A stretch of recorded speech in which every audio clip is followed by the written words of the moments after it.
Dear students, welcome you once again to my spoken English class, that is bmsir online classes. দেখো আজকে আমরা একটা গুরুত্বপূর্ণ জিনিস করতে চলেছি।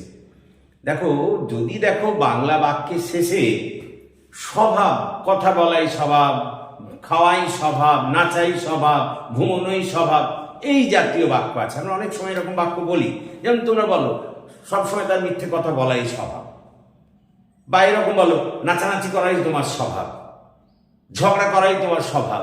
এই জাতীয় যদি বাক্য থাকে বাংলা বাক্যের শেষে, যদি দেখো এই ধরনের আচরণগত দিক দিয়ে স্বভাবের কথা বলা থাকে, কথা বলাই স্বভাব, নাচানাচি করাই স্বভাব, মারামারি করাই স্বভাব, খাওয়া খাই করাই স্বভাব, ইত্যাদি ধরনের যদি বাক্য থাকে, তাহলে সেক্ষেত্রে বাক্য গঠন করবে কি করে?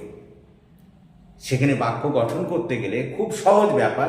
প্রথমেই কর্তা বসাতে হবে, সাবজেক্ট, তারপরে tend two, TEND, tend, TO2, এই কথাটা ব্যবহার করতে হবে।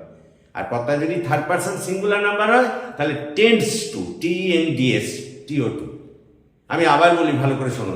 যদি দেখো বাংলা বাক্যের শেষে এরকম আছে, কথা বলাই স্বভাব, নাচানাচি করাই স্বভাব, মারামারি করাই স্বভাব, ইত্যাদি জাতীয় কথা, মানে ক্রিয়ার সঙ্গে স্বভাব কথাটা লাস্টে যোগ থাকবে, তাহলে তোমরা কিন্তু এইভাবে বাক্য গঠন করতে পারবে। কিভাবে বাক্য গঠন করবে? প্রথমেই কর্তা বসাবে, তারপর টেন্ড টু, তারপর টেন্ড বানান TEND, তারপর TO2, টেন্ড টু, তারপর মূল ক্রিয়ার V1 রূপ, তারপর অন্যান্য কর্ম। যেমন মনে করো আমি যদি বলি রাত্রিবেলা রুটি খাওয়াই আমার স্বভাব, তাহলে I tend to take bread বা ইট ব্রেড বলতে পারো অ্যাট নাইট এভরি ডে। দেখো রাত্রিবেলায় আমার রুটি খাওয়ার স্বভাব, তাহলে এখানে কর্তা আমি আই, তারপরে দেখো টেন্ড টু বসাতে বলছি, টেন্ড টু বসালাম, তারপর মূল ক্রিয়া হচ্ছে খাওয়াই স্বভাব, মানে খাওয়াটা মূল ক্রিয়া, ইট, তারপরে রুটি, bread at night every day. তাহলে I tend to eat bread at night every day.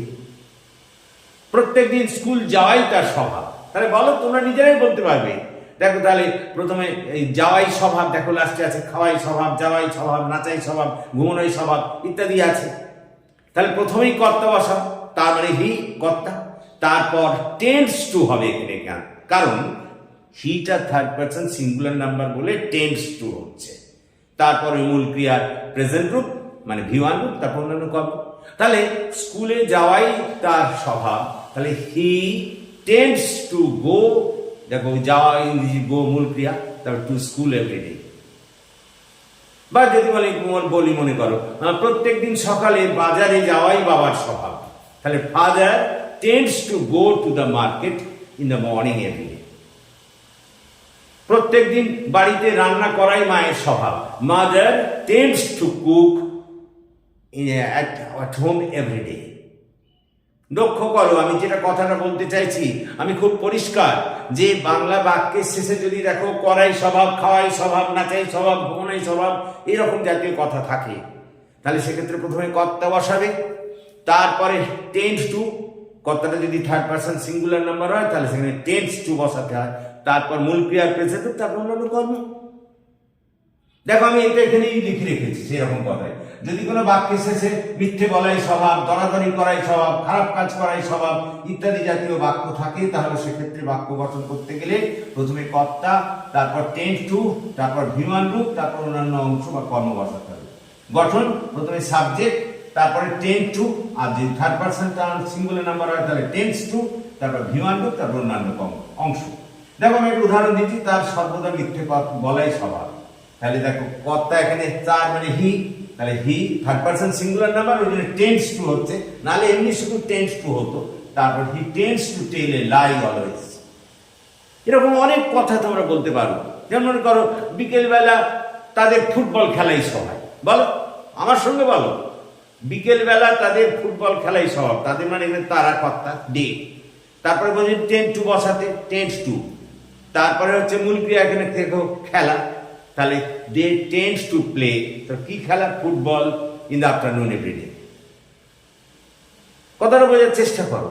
তার মানে আমি তোমাদের বলতে চাইছি, বাংলা বাক্যের শেষে যদি দেখো করাই স্বভাব, খাওয়াই স্বভাব, নাচাই স্বভাব, ঘুমানোর স্বভাব, ঘুমানোই স্বভাব, এই জাতীয় কথা থাকে, তাহলে সেক্ষেত্রে বাক্য গঠন করতে গেলে প্রথমে কর্তা, তারপর টেন্ড টু, তারপর মূল ক্রিয়ার প্রেজেন্ট রূপ, তারপর অন্যান্য কর্ম। মূল ক্রিয়ার প্রেজেন্ট রূপ মানে V1 রূপ, তারপর অন্যান্য কর্ম।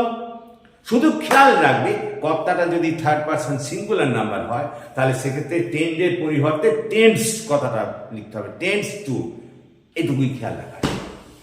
তোমাদের জন্য দুটো বাণী করতে দিয়েছি, আমাকে করে দেখাবে কমেন্ট বক্সে। জীবনে আমার সঞ্চয় করাই স্বভাব, এটা একটা কি বলতো তোমাদের করে দেখাতে হবে, আমাকে দেখাবে। আর ছাত্রদের ইংরাজি শেখানোই আমার স্বভাব, এটাও কিন্তু করে দেখাবে। এরপর আসছি আমরা পরের যে দিন, দেখো ওই রকমই থাকবে, শুধু আর একটা লাস্টে ছিল। যেমন করো, আমি যদি এরকম বলি, কাজটা করাই আমার স্বভাব ছিল, খাওয়াই স্বভাব ছিল, নাচাই স্বভাব ছিল, ঘুমোনাই স্বভাব ছিল, এই জাতীয় থাকে। মানে আগে যেটা বলছিলাম ওটা প্রেজেন্ট টেন্সে, এবার পাস্ট টেন্সে।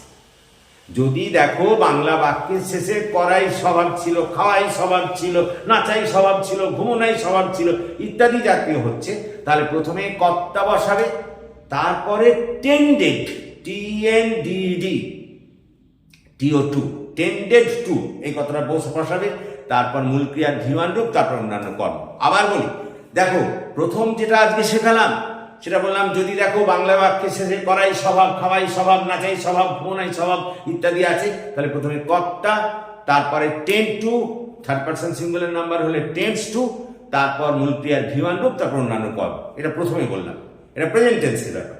এবার বলছি লাস্টে যেটা বলছি, যদি দেখো বাংলা বাক্যের শেষে করাই স্বভাব ছিল, খাওয়াই স্বভাব ছিল, নাচাই স্বভাব ছিল, এইরকম আছে, পাস্ট টেন্সে আছে, তাহলে সেক্ষেত্রে গঠন করার নিয়ম হলো প্রথমে কর্তা, তারপর টেন্ডেড টু, তারপর মূল ক্রিয়ার V1 রূপ, তারপর অন্যান্য কর্ম।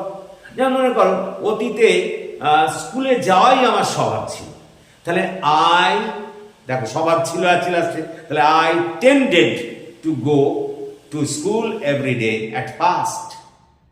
বা মনে করো অতীতে অফিস যাওয়াই বাবার স্বভাব ছিল, father টেন্ডেড two go to office at first. কথাটা বোঝার চেষ্টা করো। তার মানে আমি তোমাদের বোঝাতে চাইছি আজকে দুটো জিনিস, সেটা হচ্ছে টেন্ড টু এর প্রেজেন্ট টেন্সে কেমন করে ব্যবহার করবে, আর পাস্ট টেন্সে। প্রথমেই বললাম প্রেজেন্ট টেন্সের ব্যবহার, তারপরে পাস্ট টেন্সে। আমি আবার বলি, আজকে যেটা বললাম, প্রথমে বললাম যদি বাংলা বাক্যের শেষে দেখো করাই স্বভাব, খাওয়াই স্বভাব, নাচাই স্বভাব, ঘুমোনাই স্বভাব ইত্যাদি জাতীয় বাক্য আছে, যেমন মনে করো তার মিথ্যে কথা বলাই স্বভাব, বা মনে করো আমার জীবনে সঞ্চয় করাই স্বভাব, দেখো এর করাই স্বভাব, খাওয়াই স্বভাব ইত্যাদি আছে, ক্রিয়ার পরেই স্বভাব। তাহলে সেক্ষেত্রে বাংলা বাক্য থেকে ইংরেজি বাক্য করতে গেলে প্রথমে কর্তা বসাও, তারপর টেন্স টু বসাও। যদি কর্তাটা থার্ড পারসন সিঙ্গুলার নাম্বার হয় তাহলে টেন্স টু বসাবে, মানে টেন্সের সঙ্গে এস যোগ করবে, tends to third person singular number হলে তবেই, নাহলে কিন্তু এমনিতে টেন্স টু।